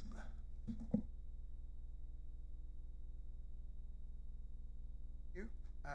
Move on to, want to come back? The supplementary? Supplementary question, Mr. Mayor. Yeah, thank you. Yeah, thank you for that. Are we able to put a timeline, at least a brief, basic timeline on it, or are we potentially looking at like after the next elections?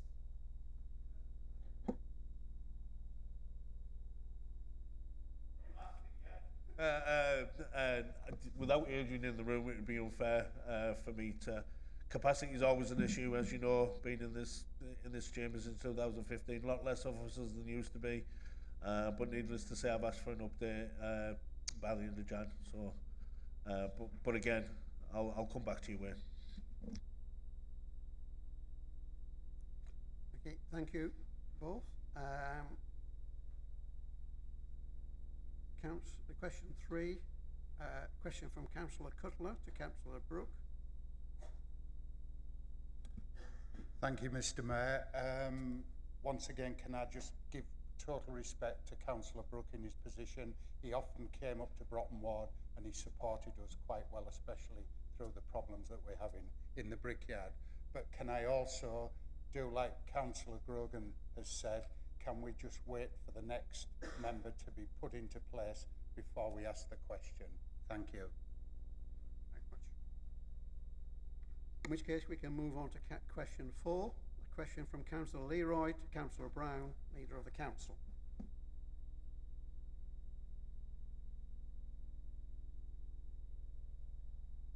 Thank you. A TVCA spokesman claimed in the Financial Times last week that 40 million of business rates has been generated by Teesworks. I'm not going to say is this figure accurate? I'm going to say, is this figure even possible? Thank you, Councillor Leroy. This was discussed at some length. As a member of the public gallery will be able to thank you this morning on the SDDC. The estimate of business rates is based on the likely valuation method to be used by the valuation office for each case, with assumptions of key information that will feed into these calculations. The valuation office are currently undertaking their work to determine the rateable value of SEA, which is expected to be in the next month or two. Valuation work on some of the other cases is due to commence soon, whilst other developments are in construction phase and will follow in later years. Business rate growth generated on TZX site will be shared 50-50 between the Council and SDDC.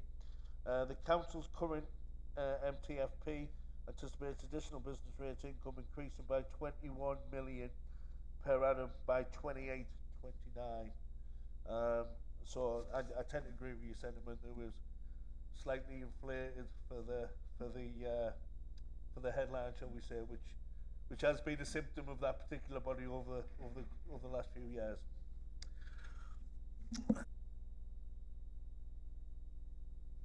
Do you have a supplementary? Thank you. Okay, so the 40 million is highly hypothetical. I had a look at some of the papers, I've heard some of the reports from members of the public who were there. My next question is, what happens to this council if the accounted for business rates don't materialise? And I'm going to just add another layer to that as well. There's a great deal, in fact, I'll just leave it at that for now. I'll ask us in the next supplementary. So what happens if that particular 40 million doesn't materialise? I think it would be foolhardy of any administration to count solely on the private sector for its future. We all know and all aware that the main strain on public finances, children's services, and for a sustainable council budget moving forward, that's the area for me that the council needs to concentrate on, and we are, in terms of in-house provision. But there's also work going on a regional co-op for across the northeast to be able to manage, because most councils in the region are in a worse position than we are when it comes to children's services spend. So my answer to your question, and it would be great for the council over the next few years, as we can see by the overvaluation has led to what we're proposing in this coming budget. But however, to give the councillor some peace of mind and reassurance that we're really concentrating on children's services being, you know, the real issue that we need sorting for the council's sustainability for many years to come. Thank you. Can I move on to question 5? A question from Councillor Leroyd to Councillor Brown, Leader of the Council. Hundreds of millions of pounds of public money have been loaned to the STDC from the Tees Valley Combined Authority. By the end of September, STDC borrowing came to 397.87 million, up from 257.37 million. As part of a non-compliant STDC Treasury strategy approved in June 2025. Indeed, it is considered an illegal strategy as there are no set limits on borrowing. And we're going to add in a line because as I understand it, this council is on the hook if STDC goes down with the other 4 Tees Valley authorities.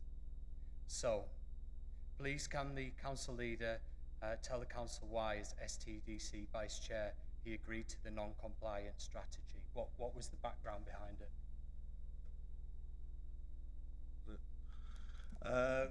I'd like to thank Councillor Kerr this morning, which was my ring partner, Labour and Conservative, both absolutely making sure that didn't happen again.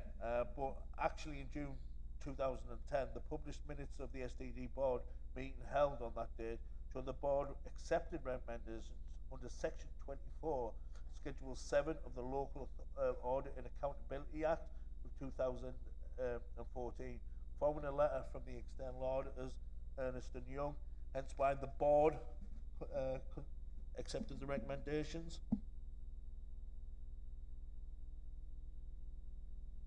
Do you have a supplementary?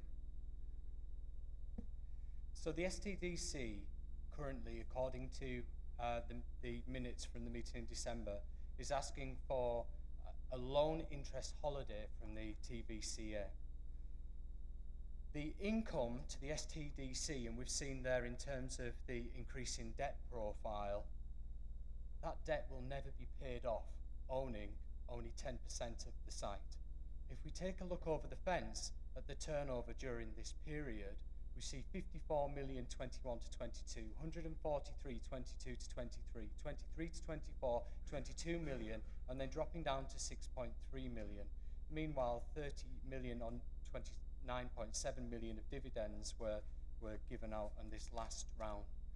There is no conceivable way that the STDC under the current arrangement will ever pay off its debts.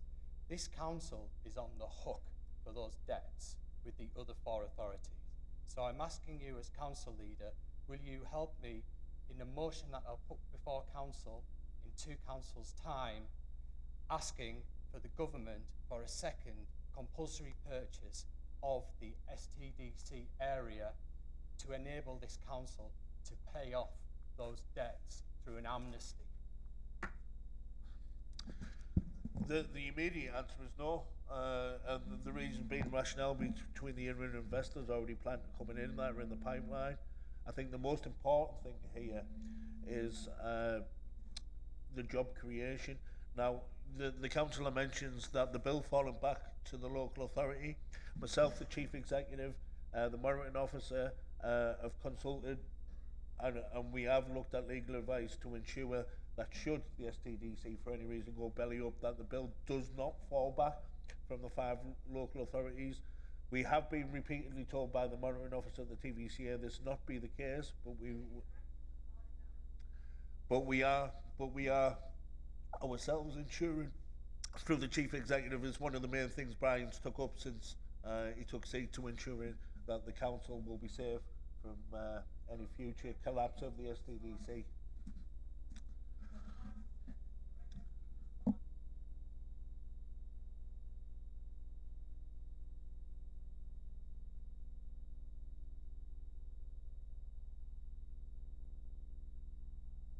Okay, thank you. Question 6. Another question from Councillor Leroy to Councillor Pallister, Cabinet Member for Growth and Enterprise.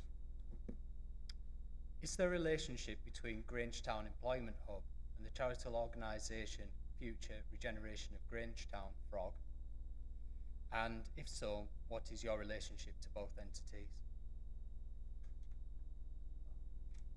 Yes, there is a relationship. What we do is we signpost people who come into the Grangetown United Community Hub because they think it's the training hub, so we signpost them. We're like a personal sat-nav because a lot come to us, they get mixed up with the training hub. So rather the PA, we pick the telephone calls up, we have to give them the right number, or we forward emails, or we show them where they should be. So we signpost them. So if they need help with CVs and CSCS cards and site safety to get onto a construction site, they booked a training course. That's our relationship with the Grangetown Training Hub.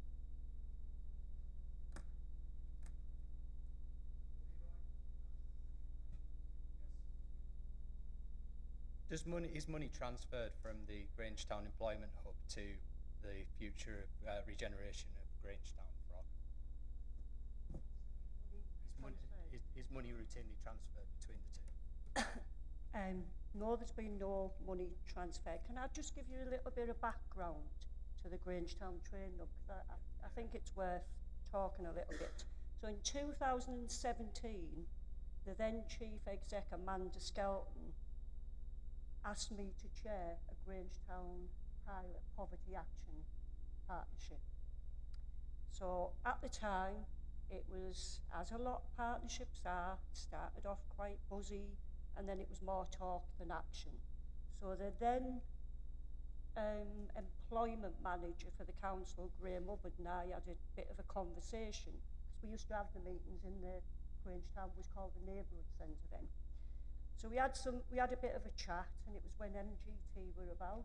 We were just coming on board as well, and said we should look at, if you want to make a difference. So what was happening is we were getting quick wins. We got a food bank, great, we need food banks.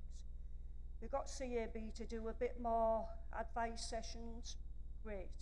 But that wasn't going to make a long-term impact. The long-term impact of poverty, which I was chairing, would be to get people into training and employment qualifications, which I answered the question since 2018 up to now. Now over nearly 10,000 people have been supported through the training hub. More than 2.5 have got jobs through it. So going back to it, so it was changed then to, with Section 106 money from NGT of 100 grand to pay for 2 staff and some qualifications for people. So that's the background to it. So in terms of the training centre, you know, I'm actually proud of my long-standing relationship and being a big part in what we developed.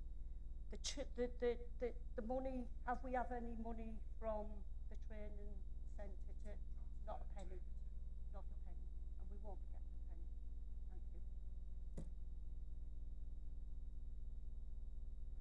Thank you. Thank you. We'll move on to our last question, question 7. Question from Councillor Leroy to Councillor Brown, Leader of the Council. Okay. Cabinet was given the opportunity to take back control of the destiny of the Tees Valley Energy Recovery Facility by the CEO, Brian Archer, in November. It chose to leave a previously delegated power with Mr. Archer to approve the incinerator. He only did so after asking all councillors, and you'll remember those emails that were sent to us, he asked all councillors of their opinions on the incinerator. This is why it's disingenuous, despite the force-fed incinerator industry propaganda which we've all been victim of. for councillors to claim the incinerator was anything but their decision, or some councillors should I say. On reaching a decision to allow Mr Archer to go ahead with the incinerator, councillors did so without sight of the inter-authority agreement, project board terms of reference, the core contracts and schedules, the business case, procurement evaluation, moderation reports, value for money assessments, change in law schedules, direct agreements, payment mechanism details, land option price details, business case risk materials, business case sensitivity analyses, procurement matrices, bidder clarifications, notably Suez withdrawal details and subsequent correspondence were absent. Financial model summary, CCR details, correspondence between authorities, emission schedules and risk registers. Will the council leader commit to the full public release of all materials connected to the Tees Valley Energy Recovery Facility procurement process inside the next 28 days via an access on the council's planning portal or a suitable hosted website? Councillor Brown. Right, I don't want to create another clash on this, Councillor Leroy, but this is again erring on the lines of misleading the public. All elected members were provided with a copy of the inter-authority agreement and much of the other information mentioned on a confidential basis. Therefore, members had these documents available to inform their views. For clarity, the Cabinet report dated 6th of June included a copy of the inter-authority agreement, the project board terms of reference, data project agreement, draft specification, draft performance management framework, draft payment mechanism, whole life cost reports, change in law provisions, final invitation to submit optimised final tender document, TRF technical evaluation report, TERF legal evaluation report, TERF summary financial evaluation report, and 13 option agreement.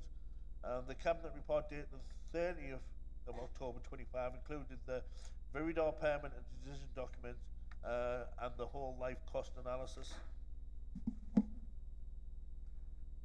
Councillor Leroy, do you have a supplementary? Certainly do. So just in terms of some of the documents that were mentioned there, obviously I mentioned those documents in my first question because they are pertinent to making a business decision in the commercial world. I want to touch on something which is a cycle of finance which I've noticed within these agreements. That I wouldn't say a contract because none of us have seen the contract. That's been hidden from us all because it has a series of nasties in there that no member of the public would want to see and certainly a councillor wouldn't want to see, including high penalty clauses. Indeed, it's a contract we didn't even need. So in there is a social value of 3.3 million to support not-for-profit. And this is a supplementary question because this is talking about the Viridor contract. Within it, there is a 3.3 million social value to support not-for-profit. However, that 3.3 million comes from raised gate fees. It's not 3.3 million from Viridor. It is greenwashing. It's 3.3 million from the councils, which is then directed towards Grangetown, so then that they will accept something that nobody else wanted. Merseyside didn't want it, did they? So they stuck it in Grangetown. Northumberland don't want it, so what do they do? Stick it in Redcar. Durham don't want it, do they? No, Durham have got a ban. They've got a ban on rubbish going into their county, but we get it here. Right? No, I'm not on video. But you know what I am? I'm someone from Redcar who gives a damn. I actually give a damn. That's right? your question. And so the question is this. Will Councillor Brown accept that large amounts of greenwashing, including this bribery money, was put into the contract to greenwash councillors and soften the decision making? Monitoring officer, the councillors just used the word bribery. I don't, on that pretense, I'm not going to answer his question because his initial question has misled the public, talking about the agreements and stuff that were public papers. I'll consult with yourself after the meeting and how we answer that supplementary question. Please add that to your recording on Facebook, please, Tristan.